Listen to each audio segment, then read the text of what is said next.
Dr. Ramesh and I have just driven up this tranquil, green, hilly area. We've come to meet with Miss Shelley Siu, who has for decades been driven to make a difference in the lives of women in need and in crisis.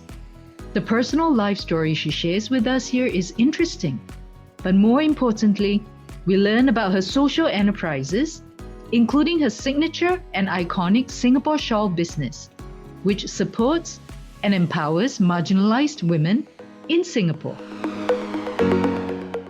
After the 2003 market crash, Shelley started to provide pro bono training to many retrenched executives on how to start a small retail business. In particular, she was passionate about the billion-dollar pushcart business in the US and recognized that it was an easy pivot for small retail businesses in Singapore. Not only did she advise others, she also started her own social enterprise to sell the iconic Singapore Shawl.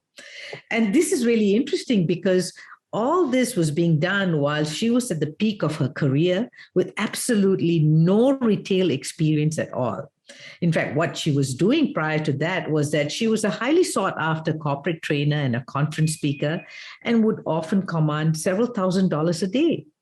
Now in her late 70s, Shelley is well positioned to retire. However, her creative streak and passion to contribute and make a positive difference keeps her very, very busy.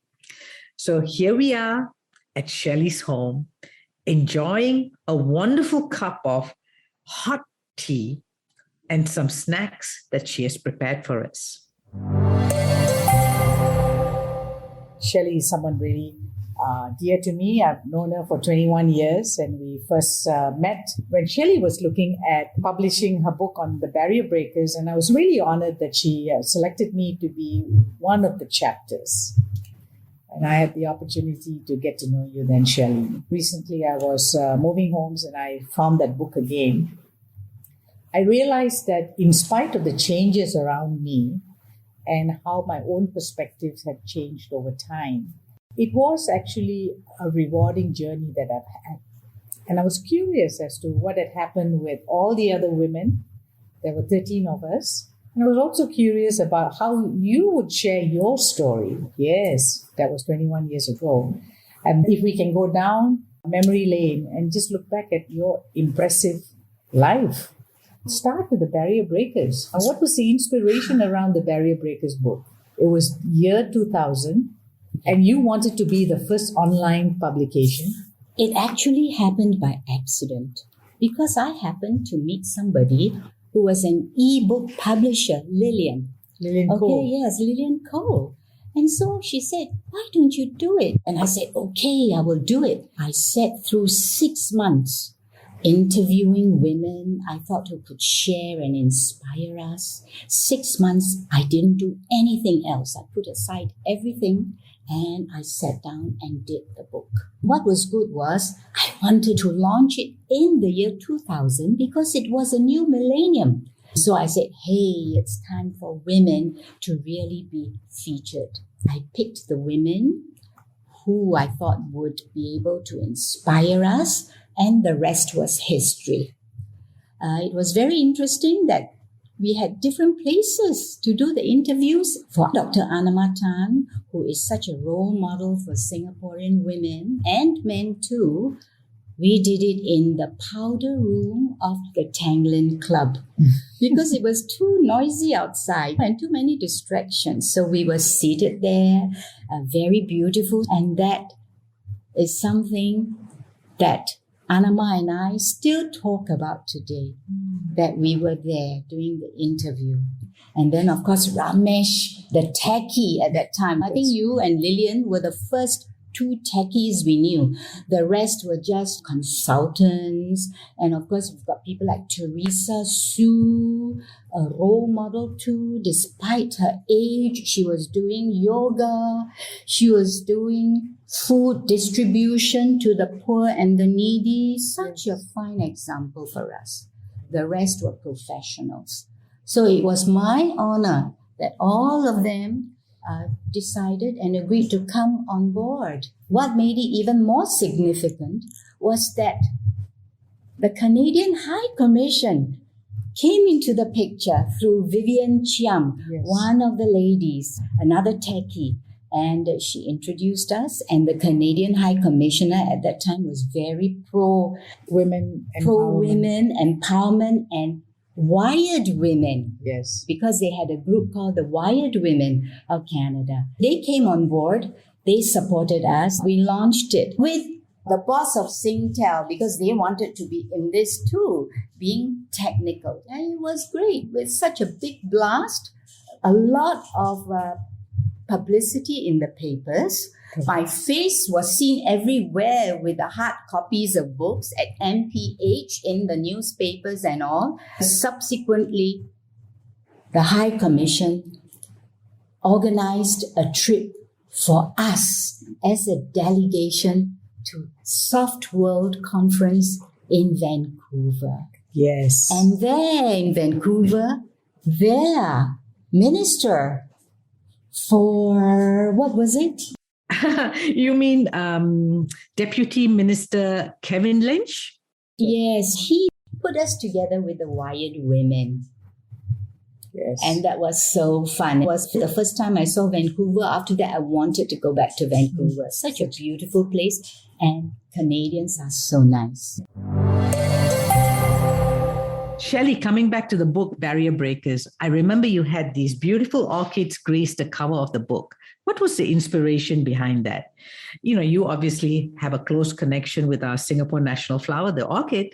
So tell us more. Yes, I have always been a gardener. My name is Shelley, girl from the meadows. So I became a gardener, right? When I was 50 years old, my sweet darling husband named an orchid after me. It was a surprise. He got the School of Horticulture's principal. They said, let's choose a flower for Shelley. Let's not tell her anything. We'll take her to the farm. And so one bright sunny day around my birthday, I was taken to this orchid farm where the hybridizer was. And the hybridizer was David Lim, dear David. And he said, here are the orchids that are not named yet. And we have saved them for VIPs who come to Singapore to have them named after them. So I said, okay, I like this cream-colored one. I chose a cream-colored one with stripes like the tiger stripes, and they called it Phalaenopsis Shelley Siu. I thought that was the best birthday gift any woman could get because it has to be registered with the Horticultural Society of Great Britain, and you've got to pay a fee to have that registered. And so it's down for posterity. And so I thought, why not have the women in my book have an orchid named after them? And I also support the local hybridizers because it's very hard work to get an orchid hybridized. It's very difficult. It takes time. You don't know how it would turn out. And so we went to the farm one day. 8 of us trotted down to the farm, owned by Ron, How Why Ron, who is a very active member of the Orchid Society of Singapore. And so we went down and they chose their orchids. Yes. I know Ramesh chose 2. Yes, I chose 2 and I named one after my mother and another after my grandmother. Yes. And I was told that it's a record-breaking orchid naming day. 8 orchids named in one day. So after that, I said, wow, let's have the book cover with all the orchids. And it's very Singaporean. Singapore is known for its hybrid orchids, besides its Vanda Miss Joachim. And so we came up with this cover, and it's so beautiful. I decided to also design a shawl. Yes, that's right. So I have a shawl with all these orchids, and it's called Barrier Breakers. I used the shawl to raise funds for the Orchid Society. And it was the Orchid Society who gave me my very first runway platform where all the local girls, friends, only friends, because I couldn't afford then at that time to pay models. So we had fun. We had our friends who modeled, and Mrs. Mary Tan was the guest of honor. We raised funds for the Orchid Society. So that's a beautiful story of Barrier Breakers. Yes. And so that's history. The one regret that I had about that whole book project was the fact that you did not share your own journey in the book because you're super, super awesome. Well, thank you so much, Ramesh. I'm always a bit shy, talking too much about myself, a bit shy. I've been brought up that way, to be modest. I don't know whether that's being modest or it is what do they call it now? Imposter syndrome. Now for us to learn that we must never look down on ourselves and think too little of ourselves. My husband just reminded me just now. He said, you think too little about yourself. But yeah, we were brought up the old school way. Never talk about yourself, never brag and never boast. And here I am on the air.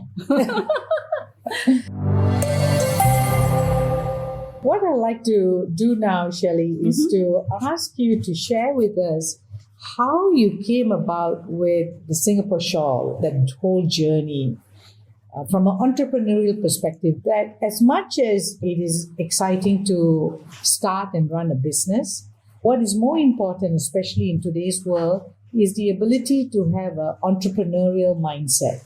And I think you're someone who has demonstrated that time and time again throughout your entire life journey. Thank you, Ramesh.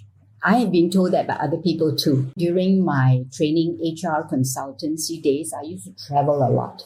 And whenever I traveled, I could see opportunities in so many things which people never saw before. And they said, wow, Shelley, you've got lots of ideas. And I said, yes, I've got lots of ideas, but I also need a lot of support, without which, nothing will take off. If you want to go fast, you go alone. If you want to go for a long time, you have to go together with a team. Yes. I used to go on my mission trips. I went to many, many provinces in China. I wanted to do training and development. And it was something I enjoyed very much, and I still do. Shelley, can you tell us a little bit more about your teaching career? I was a teacher for about 20 years. My father said, I'm not sending you to the university. You are going to end up in the kitchen and looking after babies. So why don't you go and teach half day at home and half day at work? And so I was a very good daughter, very filial, not like now where they want to do their own thing. For young people now, I said, okay. And I enjoyed teaching. I enjoyed standing in front of a class. I enjoyed sharing my knowledge. I enjoyed using different methodologies. I was one of the first few to have boys do home economics. I said, why is it that boys don't have to? Boys should do that. And girls can do technical drawing, can do metal work and all.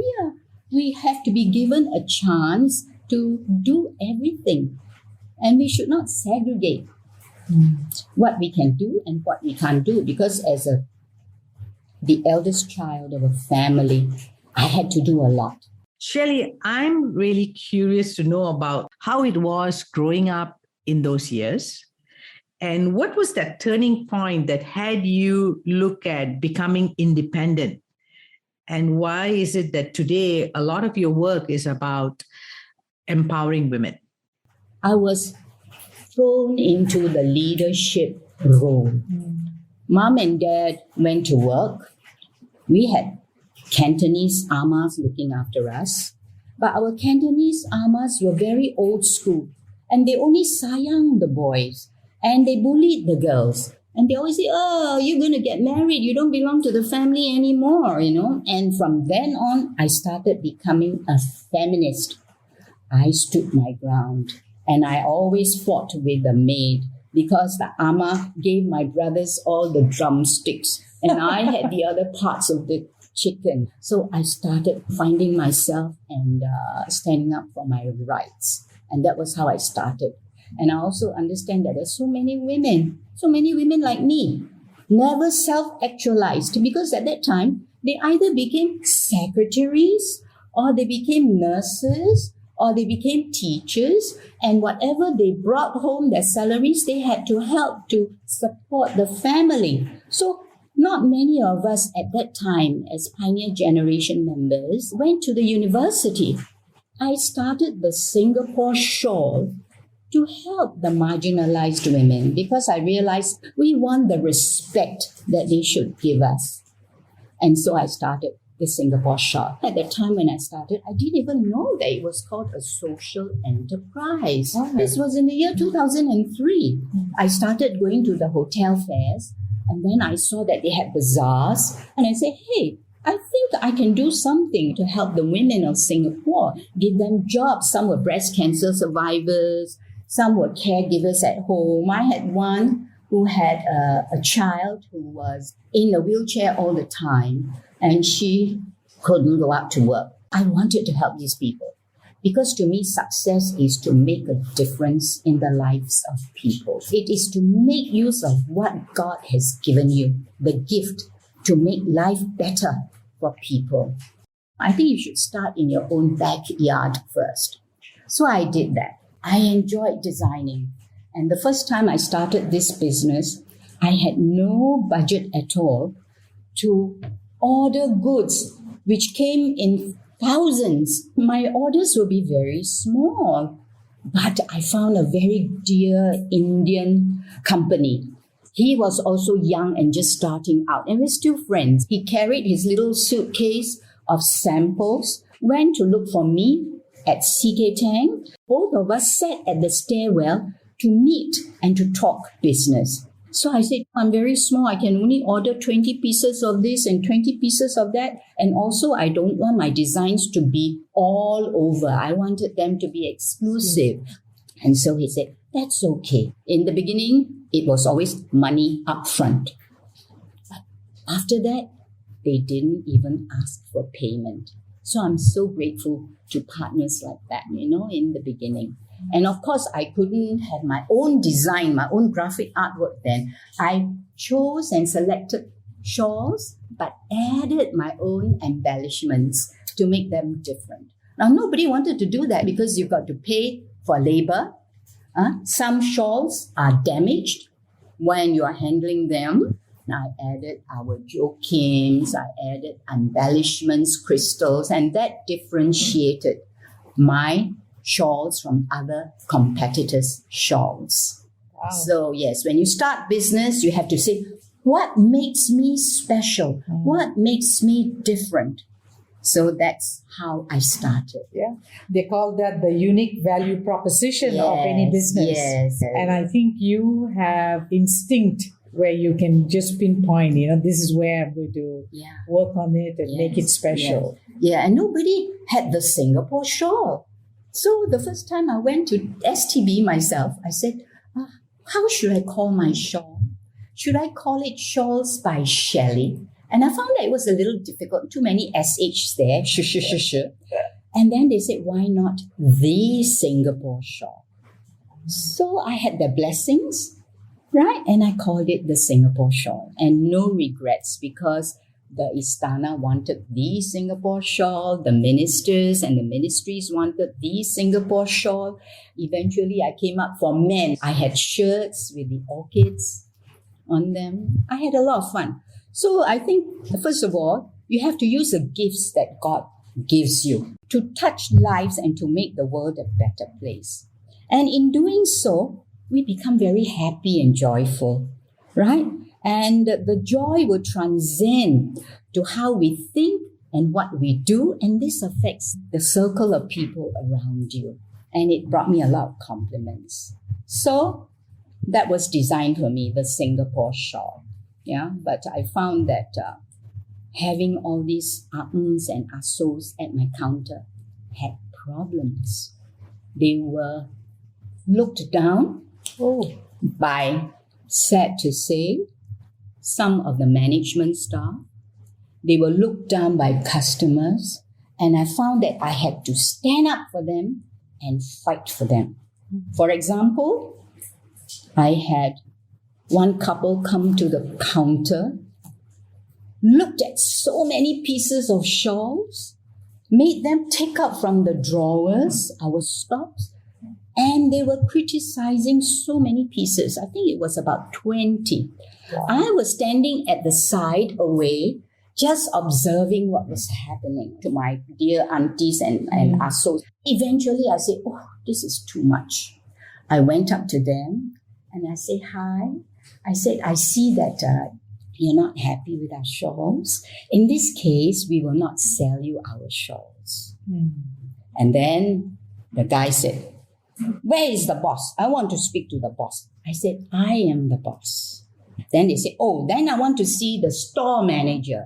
I said, yes, please. I will go and look for them for you. And he spoke to the store manager. And I thought, wow, probably I would be called up. But I was not called up at all because I explained the situation. Okay? And then another time, the management would tell my staff when I was not around this and that.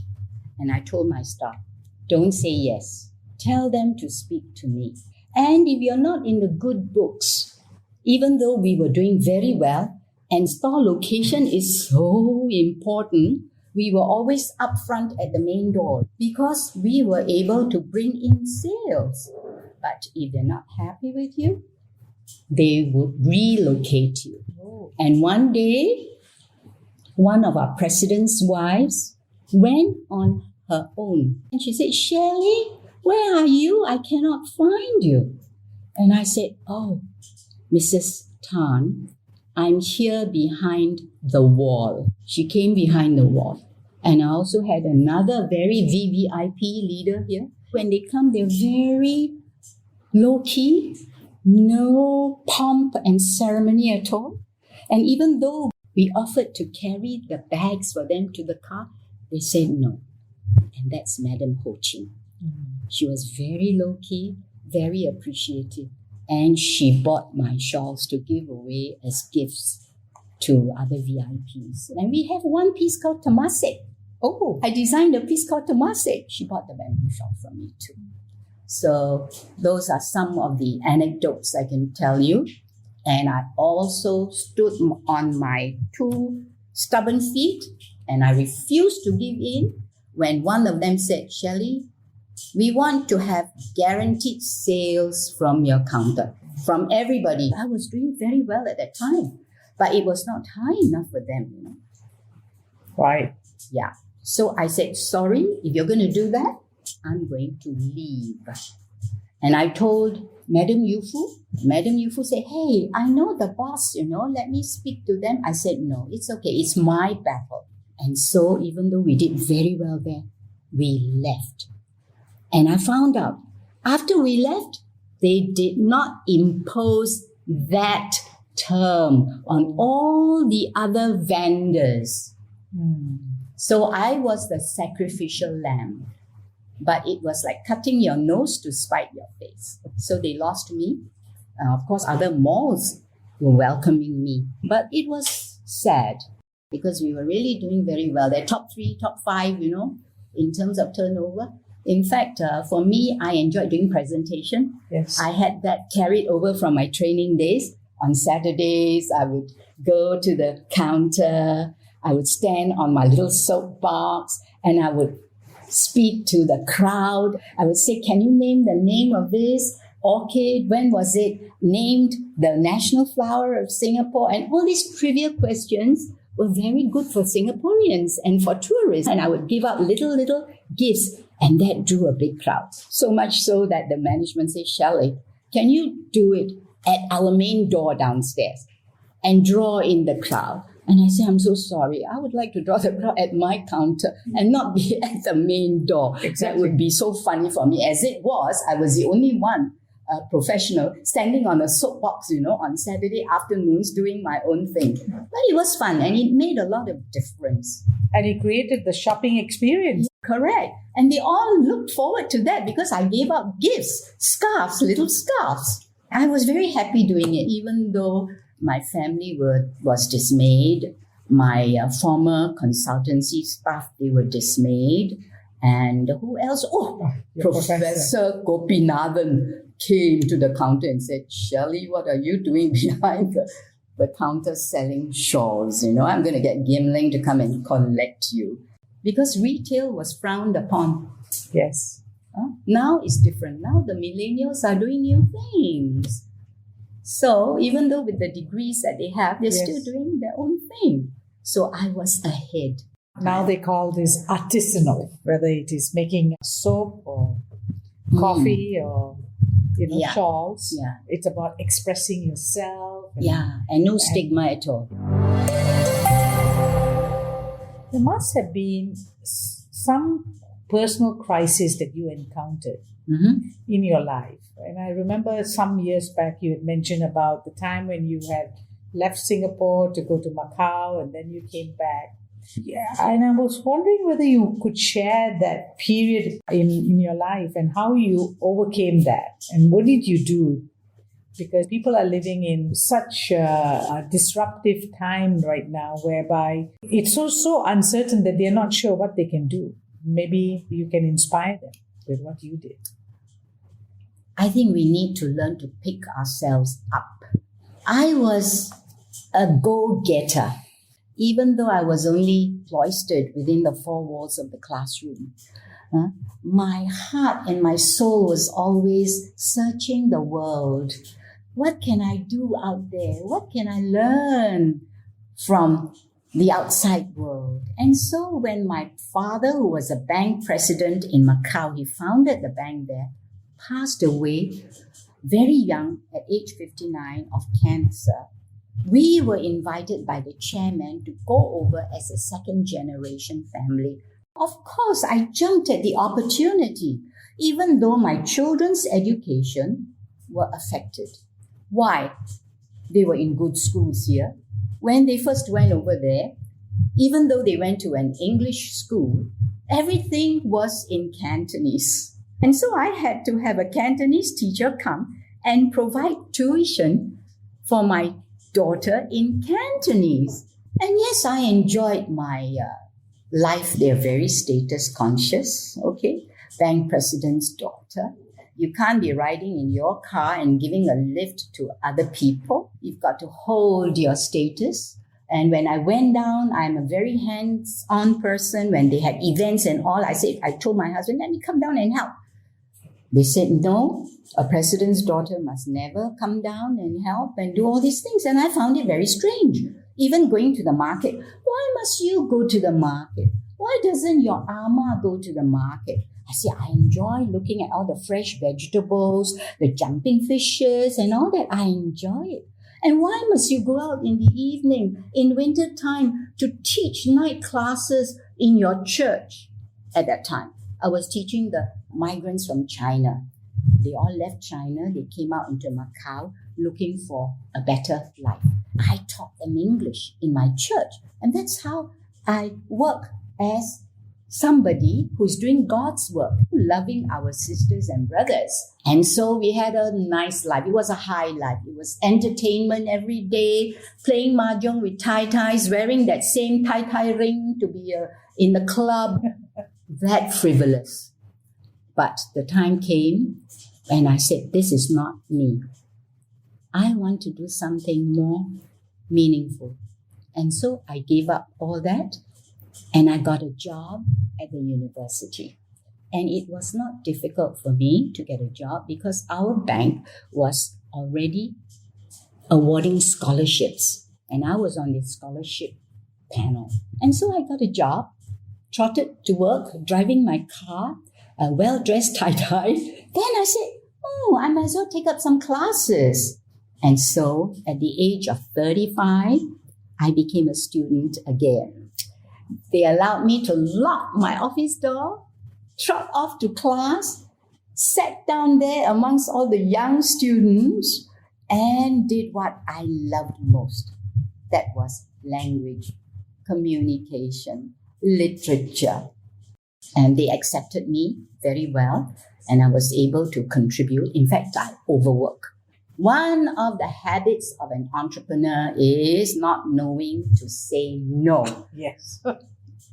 And forgetting the time limit that you have. So everything was yes, yes, yes, yes. I took on the supervisory role of their exams.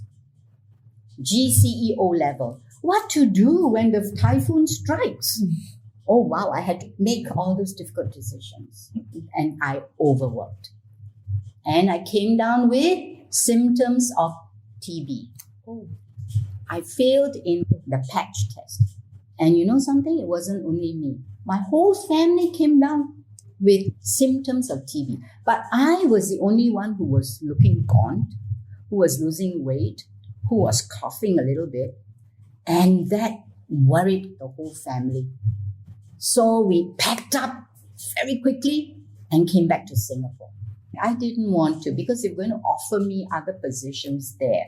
And I enjoyed so much working with the young students there. I was part of the cheerleading team and all that. So I had to come home. I was sick. I had no job. We sold our house in Macau. We had no house back in Singapore. We squatted with my mom. And that wasn't really the best situation for us. So it was very depressing. And I was asked whether I wanted to go back to teach. I said yes to the ministry. But when I went into the classroom, I was suddenly overtaken by this fear of going back to the classroom and marking 44 compositions. So I said, no, thank you. And the principal was very upset with me. So was the ministry, But what did I do? I said, what can I do? So when I got better, I started doing part-time training. I was training in one of our private schools. And then later on, I went on to the US where I picked up training skills and came back and became a training consultant. How did I build myself up when there were so many well-known established trainers? Well, I joined the American Society for Training and Development. Okay. I went out to meet all the American gurus overseas. I adopted their methodology. I became an alumnus member of Disney University at that time. And I was known for my service quality training. The PASSION model, PASSION. For me, my model was pass it on. So from telephone skills to communication skills to so many other skills. And my model was very popular. I became trainer for SIA, for the Fortune 500 companies. We call them MNCs at that time. And whenever I had the opportunity, I would market myself. How? By speaking at conferences free as a guest speaker. And I later on threw in my shawls. I sponsored door gifts. And after that, it was history. My training days were very good days too. I didn't have to work the whole month, just a few days a month. And then later on, of course, I went into branding, company branding. Why? Because branding has a segment of brand delivery. And so I did the training for brand delivery. How your brand promise has to be a part of your brand delivery. And I enjoyed that. I still enjoy it today. I enjoy training. I enjoy teaching and meeting people. And one of the things my husband said about me, he said, networker. I am. I'm a big time networking person. And this is before social media. Yeah, before social media. So it's old school. And what is old school networking? Oh, wow. First of all, when you go out to meet people, you have to be present. You have to show yourself. You have to be known for, first of all, integrity. Keep your promises and have integrity. Now, from integrity, you don't stay there. You move up to the next level, credibility. People see that you are credible. They believe you. And from credibility, you have to be visible. You have to go up to the visibility level where you are seen, where people know you and you become a brand. It's not like, oh, who is that lady, huh? They know straight away. Visibility. From visibility, you become a celebrity. And then, of course, we become a legend. So those are the stages. And I used to teach people in networking. And in networking, you don't go only for what you want. You have to build a relationship first. Build a relationship with a person, and then share with the person what you can give to the person. then the person in networking would return you the favor. And that's what networking is all about. And you meet all kinds of people. I'm very effective, highly effective networker. I'm very hospitable. I enjoy sharing. Yeah, just like our afternoon tea here. Yes, even our personal trainer, every time he comes in, I feel so spoiled. That's because we enjoy being hospitable. And then you know what he said about me? Not good as an entrepreneur. I use too much of my heart and not my head. So I need support from somebody in my team who will balance up this for me by being the head. Okay, I am right-brained. I need somebody who is left. I am empathetic. Resourceful, yes. I see things in opportunities in a lot of things, and I know where to get what I want. In Singapore, I drive around. I'm over hardworking. I'm a workaholic. Yeah, and he still says I'm ambitious and a hard driver. And of course, feminist. Absolutely. Fighting for women. I will say you're not just a change maker, but you're a game changer. Wow. Let's go on from here. Yeah. Change more of the game. Make it a bigger game for more women, That's right. for people who are old. Don't give up on yourself. That's right. Don't let people trod you down. I'm always for the underdog. I have been known as somebody who will always fend for the underdog. How would you describe thriving? To be on top of any situation. Change happens. So for me, I turned around from being a teacher, went up the ladder to be a trainer, corporate trainer, and then saw that we needed to help the aunties and aunts and assos during the dot-com bust, Yes. 2003. You know, a lot of PMEX were retrenched. There was a little article about me, and 300 of them came for my talk, how to start your own little business. And so I said, okay, let me train you. We start a little pushcart business. And then what do we sell? We said, if you sell Singapore, I want you to start selling the same things, all the little knickknacks that other countries are selling, the souvenirs, you sell Singapore. And that's how I pivoted from teaching to training to social entrepreneurship, and now to speak out for the downtrodden. I have been very much inspired by John Lewis, Yes. who was the civil activist of good trouble. He says, get into good trouble, necessary trouble, and help redeem the soul of the people. Correct? Yeah. Get into trouble. It doesn't matter. Never let anyone, any person, or any force dampen, dim, or diminish your light. Let your light shine. And another one, you cannot be afraid to speak up and speak out for what you believe in. You have to have courage. Okay? Find a way to get into trouble. Good trouble. Necessary trouble. You may not have chosen the time, but the time chose you. That's so apt. Wonderful. I'm so inspired by him. And also now we're talking about racism, not only ageism, racism. I'm very sensitive about this. And whenever I see situations whereby they don't include the minorities, I speak up. I speak up. And people may not like me. I don't care. Okay? And I give you a little anecdote about my tudung story. Tudung is a shawl, right? It's a tudung. It's called a tudung because it's worn that way by another race. And so, on the head of my dummy, model, mannequin, I had this tudung. And the management came after me. Please take down that tudung. And I said, why?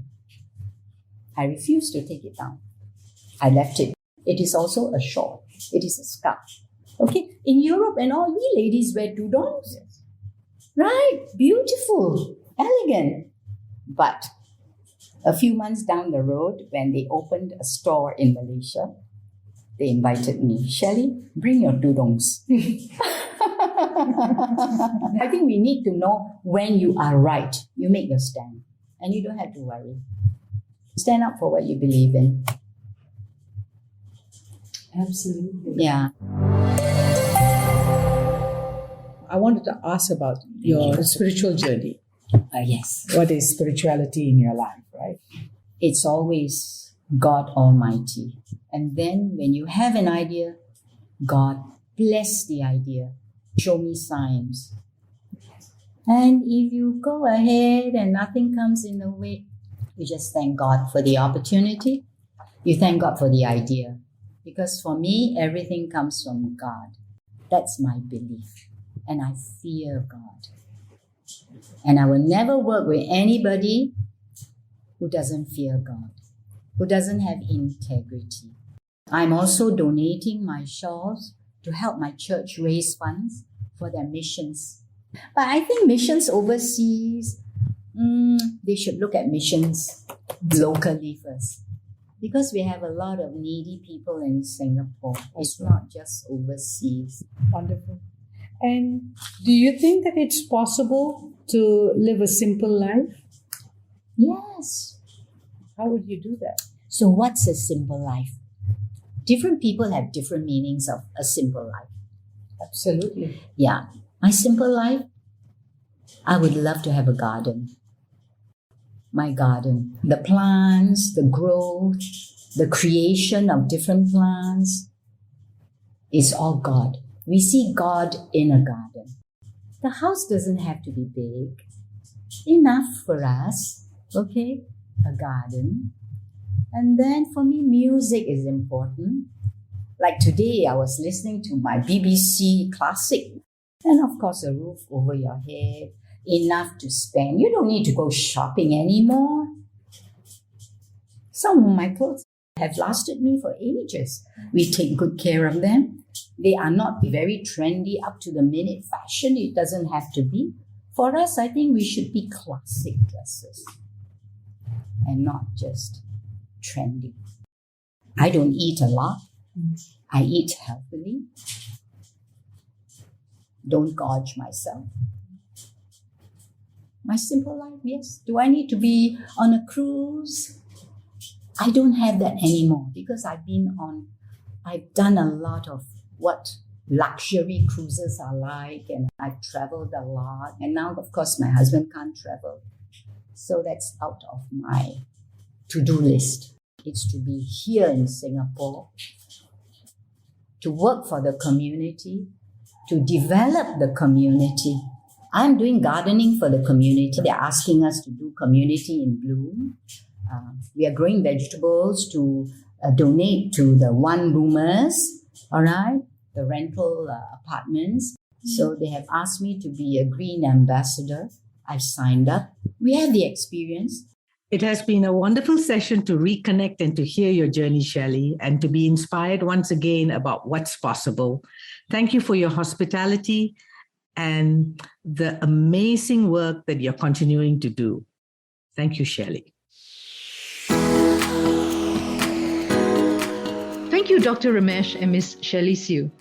We'll be exploring issues around ageism in future podcasts and would love to hear more from Ms. Siu, as she's brimming with ideas and thoughts around the topic. If you're interested to view the artfully designed Singapore Shawl collection, do send a WhatsApp message or email to Ms. Siu. She is also looking for like-minded social entrepreneurs to continue driving the legacy of the Singapore Shawl in supporting employment and additional skills development for marginalised women. Contact Ms. Siu at shelleysiu45@yahoo.com.sg or +65 8488 7205. Next up, we have Mr. Paul Tan, who has more than 20 years in assurance, taxation, and corporate advisory experience. Join us as we jump right into the topic of entrepreneurship with Mr. Tan as he shares his journey through the full business life cycle from the founding, running, and the eventual exit of his professional services consulting firms.